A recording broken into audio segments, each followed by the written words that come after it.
20,000 నుంచి 50,000 above best gaming phones అయితే వీడియోని అయితే నేనైతే మీకు చెప్తా. ఫస్ట్ ఫోన్ వచ్చేసి పోకో X7 Pro. ఈ ఫోన్ అయితే మీకు BGM అయితే 120 FPS హ్యాండిల్ అయితే చేస్తుంది. దీంట్లో Mediatek Dimensity i series processor కూడా ఇచ్చిల్లు. ఆండ్రాయిడ్ స్కోర్ కూడా 16 lakhs ప్లస్ ఆండ్రాయిడ్ స్కోర్ అయితే వచ్చింది ఈ ఫోన్ లో. మీకు అయితే గేమింగ్ ఎక్స్పీరియన్స్ అయితే ఈ ఫోన్ లో నెక్స్ట్ లెవెల్ అయితే ఉండదు. గేమింగ్ ఎక్స్పీరియన్స్ అయితే మిమ్మల్ని అయితే డిసప్పాయింట్మెంట్ అయితే ఏది ఫోన్ అయితే 120 లో హ్యాండిల్ చేస్తాను. 90 అయితే స్టేబుల్ అయితే వస్తాయి ఈ ఫోన్ లో. మీకు అయితే నాకు పోకో వద్దాం అనుకున్నా మీరు రియల్మీ P3 Ultra అయితే తీసుకోవచ్చు. ఇది ఆఫర్ ప్రైస్ అయితే 25,000 అట్లున్నది. ఇది కూడా మంచి గేమింగ్ ఫోన్. మరి నెక్స్ట్ ఫోన్ వచ్చేసి ఒప్పో K13 టర్బో ప్రో. ఈ ఫోన్ లో అయితే మీకు స్నాప్డ్రాగన్ 8 Gen 4 ప్రొసెసర్ అయితే ఇచ్చిల్లు. ఆండ్రాయిడ్ స్కోర్ అయితే అరౌండ్ మీకు 24 lakhs వరకు అయితే వచ్చింది. ఆండ్రాయిడ్ స్కోర్ అయితే BGM అయితే మీకు 120 FPS లో అయితే హ్యాండిల్ చేస్తుంది. గేమింగ్ ఎక్స్పీరియన్స్ అయితే నెక్స్ట్ లెవెల్ అయితే ఉంటుంది. 120 FPS ఏదైనా గేమింగ్ ఫోన్ చూస్తుంటే ఈ గేమింగ్ ఫోన్ అయితే మీరు తప్పకుండా చెక్ అయితే చేయండి. దీంట్లో యావరేజ్ అయితే 116 FPS అట్లా అయితే వస్తాయి. నెక్స్ట్ ఫోన్ వచ్చేసి పోకో X8 Pro ఇంకా రెడ్మీ టర్బో 5. బ్యాటరీ ఎక్కువ కావాలనుకుంటే మీరు అయితే రెడ్మీ టర్బో 5 అయితే తీసుకోండి. దాంట్లో బ్యాటరీ అయితే ఎక్కువ ఉంటుంది.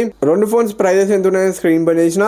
రెండిట్లో మీకు అయితే Mediatek Dimensity i series processor ఇచ్చిల్లు. UFS 4.1 అయితే ఇచ్చిల్లు. 21 lakhs ప్లస్ ఆండ్రాయిడ్ స్కోర్ అయితే వచ్చింది. రెండు ఫోన్స్ అయితే BGM అయితే 120 FPS లో హ్యాండిల్ చేస్తాయి. ఈ టూ ఫోన్స్ లలో ఏ ఫోన్ తీసుకున్నా గేమింగ్ అయితే మిమ్మల్ని అయితే డిసప్పాయింట్మెంట్ అయితే రెండు ఫోన్స్ లలో మీకు అయితే మంచి FPS అయితే వస్తాయి. మీకు రెడ్మీలో ప్లస్ పాయింట్ వచ్చేసి 7000 ప్లస్ mAh బ్యాటరీ అయితే ఇచ్చిల్లు. నెక్స్ట్ ఫోన్ వచ్చేసి OnePlus Nord 6. దీంట్లో స్నాప్డ్రాగన్ 8 Gen 4 ప్రొసెసర్ అయితే ఇచ్చిల్లు. UFS 4.1 స్టోరేజ్ అయితే ఇచ్చిల్లు. ఆండ్రాయిడ్ స్కోర్ అయితే 24 lakhs అయితే వచ్చింది. BGM అయితే మీకు 120 FPS లో కూడా హ్యాండిల్ చేస్తుంది. గేమింగ్ ఎక్స్పీరియన్స్ కూడా నెక్స్ట్ లెవెల్ అయితే ఉంటుంది. దీంట్లో ఇంటర్ఫేమ్ పొల్యూషన్ ఆన్ చేసుకుంటే మీకు 165 FPS లో కూడా BGM అయితే ఆడుకోవచ్చు. 165 FPS లో అయితే మీకు నెక్స్ట్ లెవెల్ ఎక్స్పీరియన్స్ అయితే ఉంటుంది ఈ ఫోన్ లో అయితే.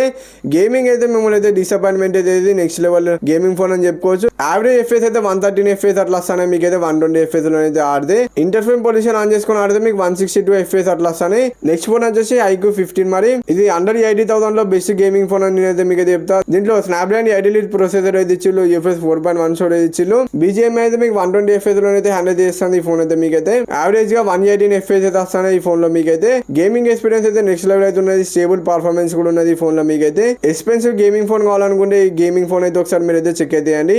లేదు మేము ఈ స్పోర్ట్స్ ఆడతాం అనుకుంటే మీరు iPhone 17 అయితే చెక్ అయితే చేయండి. లేదంటే iPhone 17 Pro కూడా తీసుకోవచ్చు మీ దగ్గర బడ్జెట్ ఎక్కువ అనుకుంటే. లేదంటే ప్రీవియస్ జనరేషన్ iPhone 16 Pro కూడా తీసుకోవచ్చు. ఒకసారి అయితే ఇవన్నీ ఫోన్స్ అయితే చెక్ చేసి మీకు నచ్చిన ఫోన్ అయితే మీరు అయితే తీసుకోండి.